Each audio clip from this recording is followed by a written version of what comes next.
Your finger is about to find all 4 aces. Shuffle up the deck, don't even look at anything, just touch 4 face down cards. You touch one, I touch one. You touch one, I touch one. Then as if by magic, we end up with not 1, not 2, not 3, not 4, but 4 aces. I saw that on a TikTok, that was funny. This is one of those card tricks where the method is smarter than it looks. The deck of course is normal, the spectator has complete freedom when selecting the 4 cards. The secret lies within your handling. So we'll go through the simple setup, some performance tips, and the moments where the handling makes the magic feel real. So grab your deck, like, subscribe, and let's do it. The reason why this trick is so strong is because the spectator feels involved. They feel like their decisions matter when you and I fully know that they don't. Now you can do this effect with either a setup, or if you are more advanced, you can do this on the fly. But I'm going to show you how to do it with a setup, and maybe at some point we can explore the more advanced handling. First thing, of course, you need to do is grab the 4 aces. And the setup goes something like this. You can modify it as you'd like. You take 3 of the aces, put them on the bottom of the deck, and I like to take one of the aces, maybe put it like 5th card from the top. You can put it wherever you want from the top, as long as you know what its position is. But I just recommend 4th or 5th from the top. And at this point, you're all ready to begin. I like to start off by taking the deck out of the box and either giving the deck a false shuffle or false cut. I'll do a quick tutorial on both. One of my favorite false cuts is this 3-packet cut, where you hold the deck in a battle grip, thumb on the bottom, middle finger, ring finger on top. You break off some cards here, put them into your other hand, that's a swing cut, curl in your pinky, repeat that same process, but since your pinky's there, it's not gonna be flush with those cards. Take the rest of the cards in your hand, put them down, everything above the pinky, put that down, and these put that down as well. So of course the ace is still 5th from the top and the 3 aces are still on the bottom. Now if you want more intermediate level, here's something you can try out. This is an overhand shuffle. You toss over a packet of cards like this. Then you do what's known as an in-jog. Using your thumb, you pull back here, shuffle some of the deck right onto that. And as you get close to the bottom, take these cards, instead of being flush with the deck, you throw them a bit further up. Now this is exaggerated here, but with practice, you could do it with a lot less of cards sticking out up here and down there. You push forward and you push up and back. So now you have 2 breaks here. Let these cards slip off.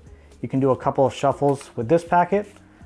When you get to the other break, throw that on top. So your ace is still 5th from the top and these 3 aces are still on the bottom. Of course, that just sells the effect a bit more.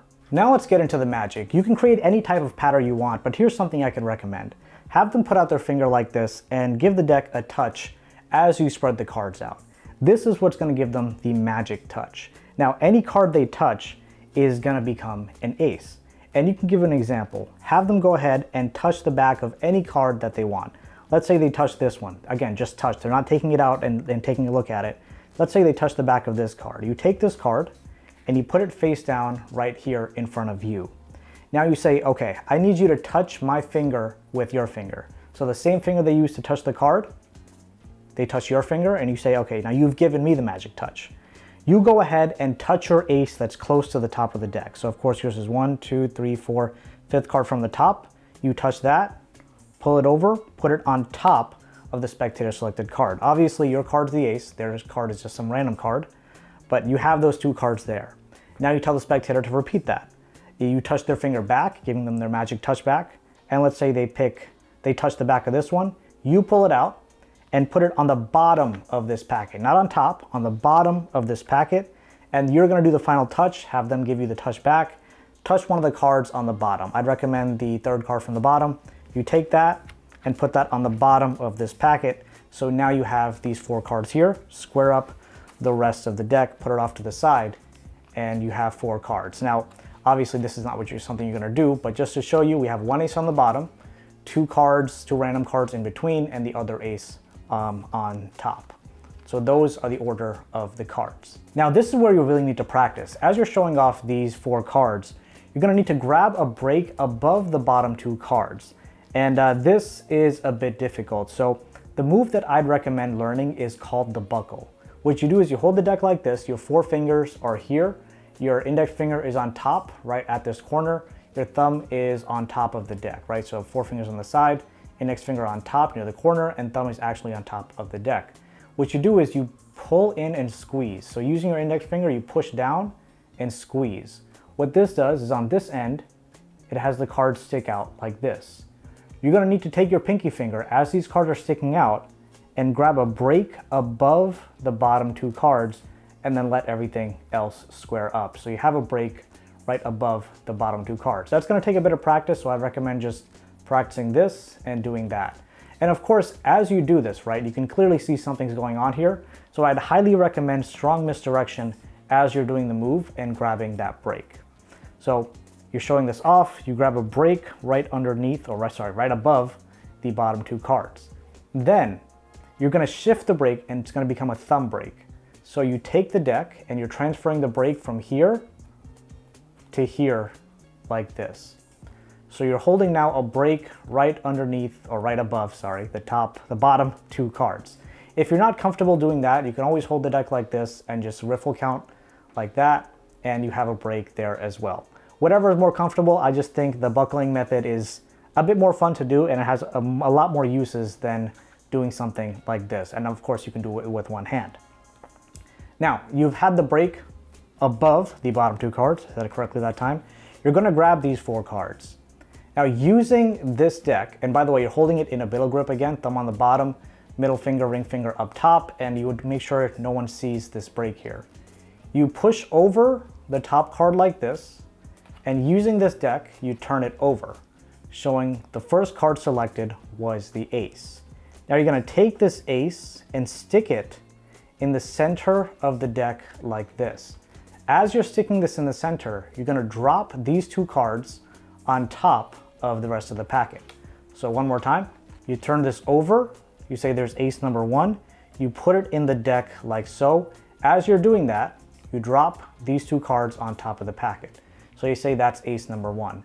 Now you're gonna change your grip. Instead of holding in a biddle grip, I hold with my non-dominant or my left hand and switch to this grip because this is actually gonna make things a bit easier to maneuver. Now, you wanna make sure you only push off 1 card, and then once you push off, using this packet, you're gonna flip over the next card. Obviously, that becomes an ace. You push that over and slide that underneath the second ace. You're gonna repeat the same thing 1 more time, but you wanna be really careful as you're pushing over, because now this is 4 cards. As you push over, this should only look like 2 cards. So you push 1 card over, you wanna conceal that, those 3 cards as 1 as much as you can. Push that 1 card over, flip it over like so. And now this is why I'm saying the buckle is important, because once you're here, what you're gonna do is buckle 1 card like this, and you have 3 cards here. So one more time. We come here, we push over 1 card, flip it over, buckle a single card so that this now is a packet of 3 cards. This ace is a packet of 3 cards, and you insert that in the deck as well, showing a 3rd ace was selected. And then all you have to do is, again, using the same method, flip this card over and show ace number 4 as you insert it in. Now, pro tip, you don't want to make the moment seem rushed, right? So as you're putting it in, take your time with it, talk a little bit to give some patter as you're dropping those 2 cards down. And then again, you switch your grip, take your time with it. This is of course a normal move. You're switching or flipping that card over, inserting that in. And again, just take your time as you're talking. And this is where if I'm being completely honest, where I struggle the most to not focus. So you really want to be able to do these without a second thought, so you can grab that whole packet of 3 and insert it just at the same speed you were doing everything else. So if you're doing everything else quickly and all of a sudden you do this slowly, that's going to be a problem. So however you're practicing, make it seem as natural as possible and keep things as consistent as possible. That's going to be the most difficult thing to really master. And now my favorite part. Let's go through this trick up to speed and see if you can catch the moments where the magic happens. First thing I want you to do is point forward and down like this. I'm going to have a random card produced, and it happens to be the ace of spades. Perfect. Take your finger and touch that card. Now that finger shouldn't touch anything else. You've touched that card, that finger stays as is. We'll take it, leave it somewhere there, and then give the deck a shuffle. Now, once a deck has been somewhat thoroughly shuffled, we're gonna spread the cards onto the table. Now you have the magic touch. You touch the ace, you have the magic touch. I want you to go ahead and touch the back of any card you want. Let's say you touch the back of this card, take it out nice and slow. There we go. Now you transfer your touch to me. I can touch whatever card I want. Let's just say I go somewhere near the top and I touch this card here. I transfer the touch back to you. You go ahead, you touch this card. We'll take it, put it here as well. And you lastly transfer the touch back to me. Since I went near the top, I'll go somewhere near the bottom here, and I'll take out this card. So we have 4 cards selected.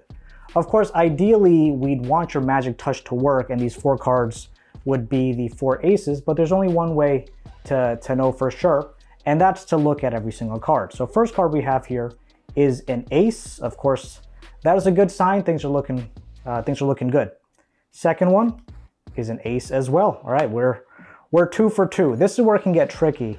Third card, also an ace. In fact, the ace of spades that you had selected. We'll take that, put it here as well. And lastly, the card we have is the 4th and final ace, giving us the 4 aces. And that was a touching experiment by Bill Simon. Now, if you want to go deeper than just learning the trick, this month I'm rebuilding the Underground Club as a place where you can work on your performance, practice, patter, and just diving deeper into the magic while doing it all live with me. And I have a special relaunch offer for those of you who joined before June 10th. Huge shout out to all my Underground Club members, and thank you, love you, see you soon.